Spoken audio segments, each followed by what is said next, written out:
Það talsverður spotti frá Áshildarholti í Skagafirði til New York eða 4500 kílómetrar. Það aftrarrenni Lilju Gunnlaugsdóttur listakonu ekki frá því að leggja þessa leið á sig til að komast inn á svokallað VIP svæði á sýningunni New York Now sem haldin verður í ágúst. Hún fékk boð þetta fyrir stuttu og situr nú við dag og nótt til að koma ekki tómhent til stórborgarinnar sem aldrei sefur. Ég að fara á sölu og markasýninguna New York Now sem haldin í New York í Bandaríkjunum og núna í ágúst. Og þar ég að fara með part af vörunum mínum til þess að kynna og markasetja úti. Hvernig kemst maður á svona sýningu? Já, ég komst inn á sýninguna í fyrra eftir, ég sótti þar og komst inn á sýninguna og fór þá með einn vöruflokk sem silkiklútarnir mínir með þvottheld og síðan var mér boðið að taka aftur þátt í ár sem ég ákvað að þiggja. Og síðan í framhaldi af því var mér boðið að senda inn umsókn til þess að komast inn á sérvalið svæði á sýningunni. Hvað þýðir það? Það í raun og veru þá eru ákveðnar vörur bara sem komast þar inn. Það óháð dómnefnd sem eru bara í raun og veru listafólk úti sem að velja vörur inn á það svæði. Þannig að það svona þrengra hlið að komast inn? Já, það mun þrengra að komast þar inn og það mun betur sem markasett þegar á sýningunni komið. Og opnar þá væntanlega fleiri tækifæri? Já, ég að binda alltaf vonir við það og þá maður líka með þessu, þá fær maður líka svæði í öllum markasefninu þeirra. Þau að senda til og allra kaupenda sem að koma á sýninguna. Veistu hvað þetta fjölmenn sýning? Eitt eru þáttakendur, veistu hvað þeir eru til dæmis margir? Já, það eru 2500 sem að taka þátt í sýningunni. Hvað komast margir inn í VIP-hópinn, veistu það? Já, við erum held í 250 sem erum þar inni. Og þeir sem koma á sýninguna, þetta mikil fjöldi, það ekki? Jú, þetta mjög mikil fjöldi, kemur allstaðar að á Bandaríkjunum og raun og eru allstaðar að bara úr heiminum. Og en við erum ekki margir Íslendingar sem tekið þátt í sýningunni. Nei, veistu fjöldan svona það bil? Ég veit 2 aðra sem hafa komið og sem gáðu mig góð ráð. Já, sem gögnuðust þér greinilega? Já, sem gerði það algjörlega. Já.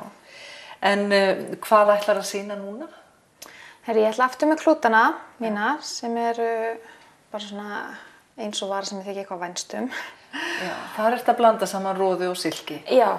Og síðan ætla ég líka að fara með nýju vörulínuna mína sem púðar úr 100% bómull.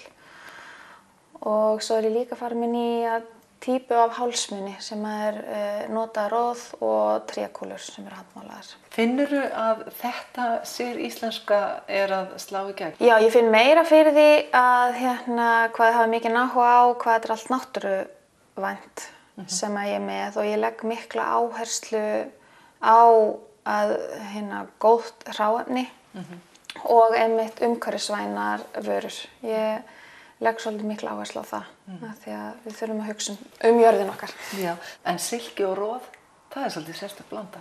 Já, ég veit ekki aðra sem að þessu og þetta svo skrítið, þetta eitt af fyrsta sem ég datt í hug þegar ég vissi að roði væri þvottækta þá hugsaði ég bara kannski var það því ég ætlaði að fara að sauma með klút á þessum tímapunkti að ég var bara svona, ég verði að nota roð í hann og svo bara var þetta svo flott að það var bara maður kemst kannski inn á þessa sýningu að því maður svolítið meðvitaður sinn markhóp ef ég skildi rétt eða hvað? Já, þau allan nefndu það í umsókninni minni að fannst það mjög gott hvað ég virst vera meðvituð markhópið minn og hvaða fólki ég vildi selja vöruna mína því ég veit alveg hvaða fólk það sem ég vil selja. Og hverjir það?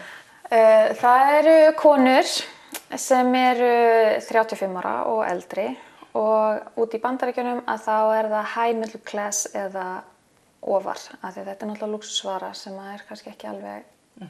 En af hverju varstu svona meðvituð það og hvaðan kemur sú viska? Já, ég hafði samband við Þórunni Jónsdóttur sem með markaðsnám.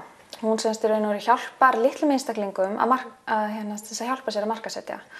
Og ég fór bara, skráði mig á námskeið hjá henni sem þannig sett upp að ég get gert þetta bara heima í tölvunni þegar mér hentar.